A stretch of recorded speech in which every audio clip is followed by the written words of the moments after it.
Nunca abra um cofre de família sem estar preparado para o que pode encontrar lá dentro. Porque o que eu descobri não foi ouro, não foram joias, foi algo que mudou completamente tudo o que eu achava que sabia sobre a minha própria história. Meu nome é Rafael, tenho 34 anos e durante toda a minha vida eu achei que conhecia a história da minha família. Meus avós sempre foram pessoas simples, trabalhadores honestos que construíram tudo do zero. Pelo menos era isso que todos diziam.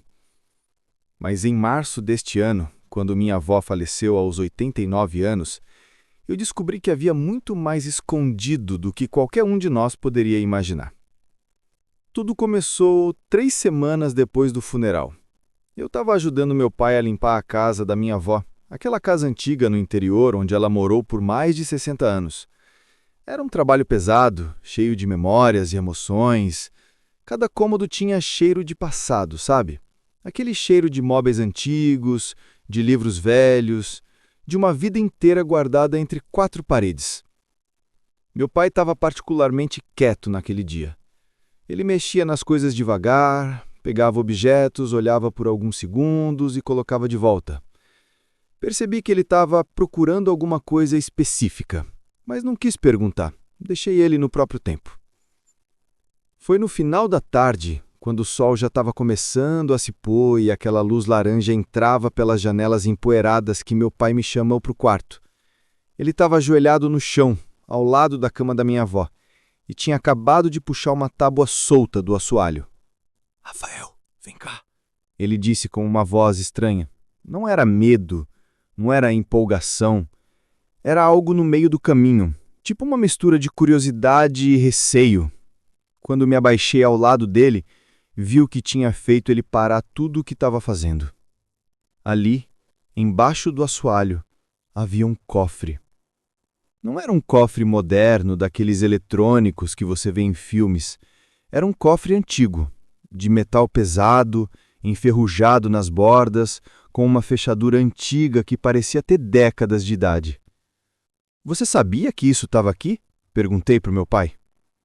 Ele balançou a cabeça. Nunca. Minha mãe nunca mencionou nada sobre um cofre. A gente tentou mover o cofre, mas aquela coisa era extremamente pesada. Devia pesar uns 50, 60 quilos pelo menos. Conseguimos arrastar até o meio do quarto e ali ficamos, os dois, olhando para aquele objeto que parecia ter saído de outro século. O problema era óbvio. A gente não tinha chave. E nem sequer sabia se minha avó tinha deixado alguma chave em algum lugar. Passamos as próximas 2 horas revirando a casa inteira. Procuramos em gavetas, em caixas, dentro de livros, atrás de quadros, nada.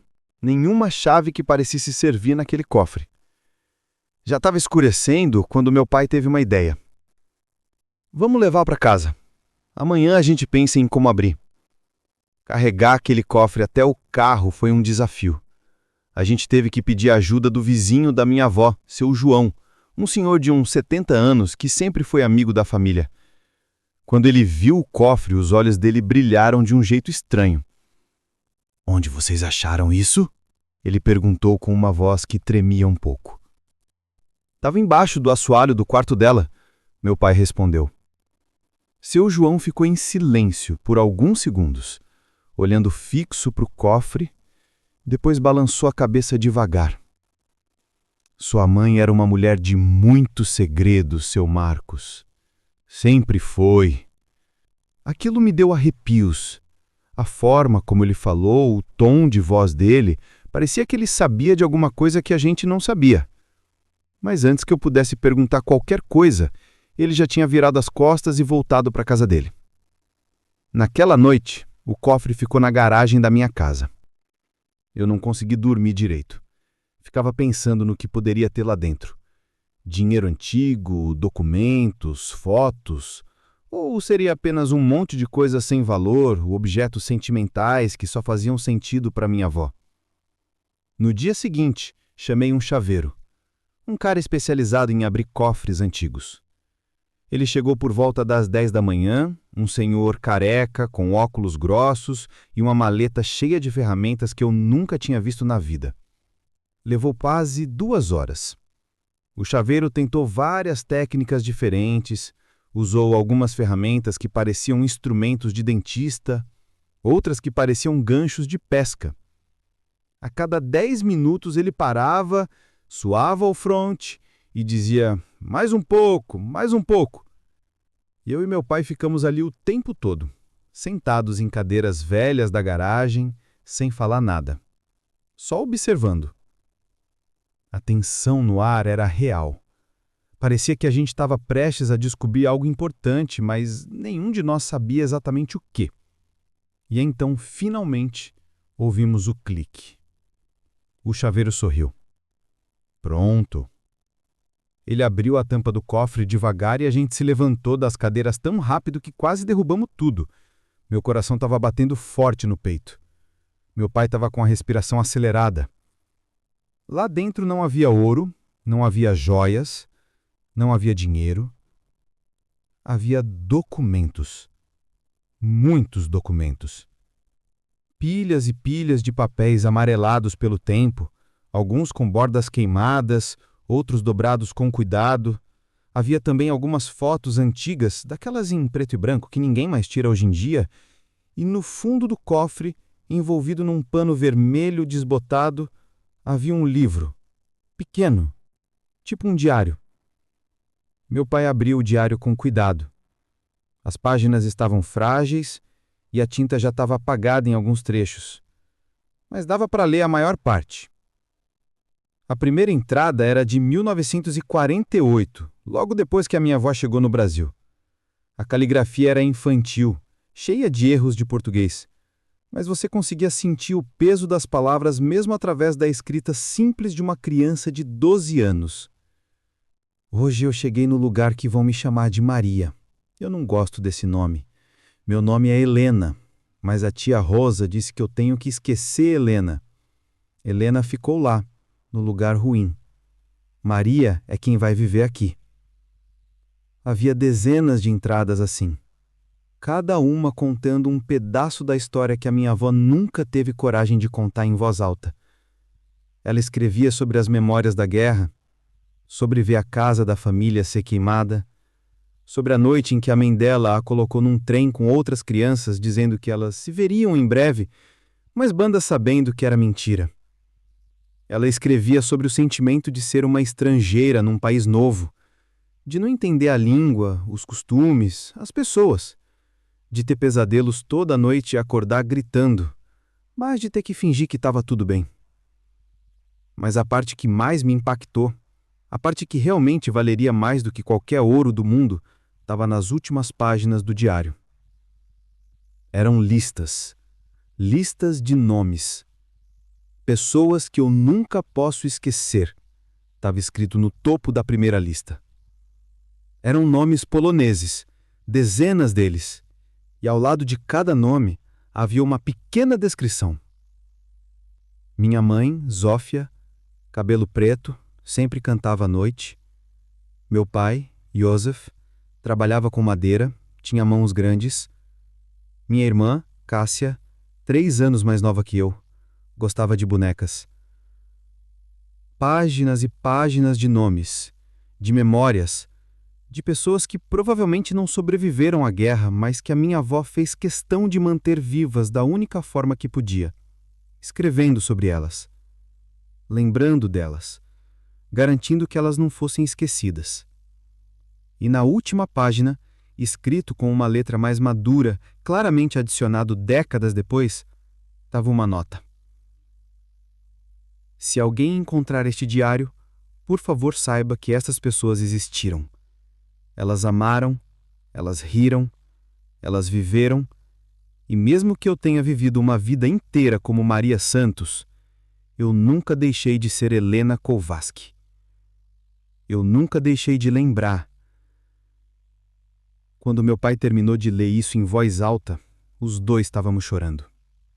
Não era um choro normal. Era algo mais profundo. Era o peso de entender que a mulher que a gente achou que conhecia tinha carregado um passado inteiro nas costas, sozinha, por mais de 70 anos. Nas semanas seguintes, a gente fez o que a minha avó nunca teve coragem de fazer. Usamos os documentos do cofre para tracear a história da família dela. Encontramos registros online, arquivos de guerra, listas de refugiados. Conseguimos confirmar muita coisa do que estava nos papéis. Descobrimos que a família da minha avó era de uma pequena cidade chamada Otwock. Descobrimos que a casa deles tinha sido confiscada em 1942. Descobrimos que a mãe dela, Zofia, tinha sido levada para um campo de trabalho e nunca mais foi vista. O pai, Josef, tinha desaparecido durante uma batida. A irmã mais nova, Cássia, tinha morrido de tifo num gueto. Helena, minha avó, tinha sido a única sobrevivente da família imediata. E ela passou a vida inteira carregando essa culpa. A culpa de ter sobrevivido quando todos os outros não sobreviveram. Por isso o segredo. Por isso o silêncio. Mas aqui está a parte que realmente vale mais que ouro. Aqueles documentos, aquele diário, aquelas listas de nomes, tudo isso agora está sendo usado para algo importante. Entramos em contato com museus, com organizações que preservam memórias do Holocausto e da Segunda Guerra Mundial. Eles ficaram fascinados com o material. Disseram que testemunhos em primeira mão como esses são extremamente raros, especialmente de crianças que sobreviveram e vieram para a América do Sul. O diário da minha avó agora faz parte de um arquivo digital que documenta histórias de sobreviventes. Os nomes que ela escreveu, as pessoas que ela nunca quis esquecer, agora estão preservados para sempre. Vão ser estudados, lembrados, ensinados para futuras gerações. Aquelas palavras que ela escreveu quando era uma criança assustada em um país estranho, aquelas memórias que ela guardou em um cofre embaixo do assoalho, agora têm um significado muito maior. Não são apenas a história da minha família, são a história de milhares de famílias que passaram pelo mesmo horror. Meu pai e eu também descobrimos que temos parentes distantes na Polônia, primos de terceiro grau, descendentes de uma tia da minha avó que sobreviveu à guerra. Já estamos conversando com eles, planejando uma viagem para conhecer a cidade onde minha avó nasceu. É estranho pensar que há poucos meses atrás eu achava que conhecia tudo sobre minha família. Que a gente era só uma família brasileira comum, com uma história simples e sem grandes segredos. E, de repente, eu descubro que tenho raízes polonesas, que minha avó foi uma refugiada de guerra, que ela sobreviveu a coisas que eu nem consigo imaginar. Mas sabe o que é mais louco? O maior tesouro daquele cofre não foi a revelação da identidade secreta da minha avó. Não foram os documentos históricos ou as fotos antigas. Foi a lição que veio junto com tudo isso. Minha avó viveu como Maria Santos porque ela precisava sobreviver. Ela enterrou Helena Kowalski porque a dor de ser Helena era grande demais. Mas mesmo enterrando, mesmo escondendo, mesmo fingindo ser outra pessoa por 70 anos, ela nunca realmente deixou Helena morrer. Ela manteve aqueles nomes vivos, ela escreveu aquelas memórias, ela guardou aqueles documentos. Porque, no final das contas, a gente não consegue realmente apagar quem a gente é. Pode esconder, pode fingir, pode criar uma nova identidade, mas lá no fundo, a verdade sempre fica guardada. E às vezes, décadas depois, essa verdade encontra a luz. Agora, quando eu olho para as fotos da minha avó, eu vejo ela de um jeito completamente diferente. Não vejo mais só a senhora doce que fazia bolo de fubá e contava histórias engraçadas. Eu vejo uma sobrevivente. Eu vejo alguém que perdeu absolutamente tudo antes de completar 10 anos de idade e, mesmo assim, conseguiu construir uma vida nova em um país estranho, criar uma família, ser feliz na medida do possível. E eu entendo agora por que ela nunca contou essa história. Porque algumas dores são grandes demais para colocar em palavras. Algumas histórias são pesadas demais para compartilhar. Ela carregou isso sozinha, para que a gente não tivesse que carregar. Mas agora que a história está fora do cofre, agora que a verdade está na luz, a gente tem a responsabilidade de honrar essa história. De manter viva não apenas a memória da minha avó, mas a memória de todos aqueles nomes que ela escreveu no diário. Zofia, Josef, Cássia e dezenas de outros. Eles viveram, eles importaram, e graças a um cofre escondido embaixo de um assoalho, suas histórias não vão ser esquecidas. Se você ficou até aqui, se inscreve no canal.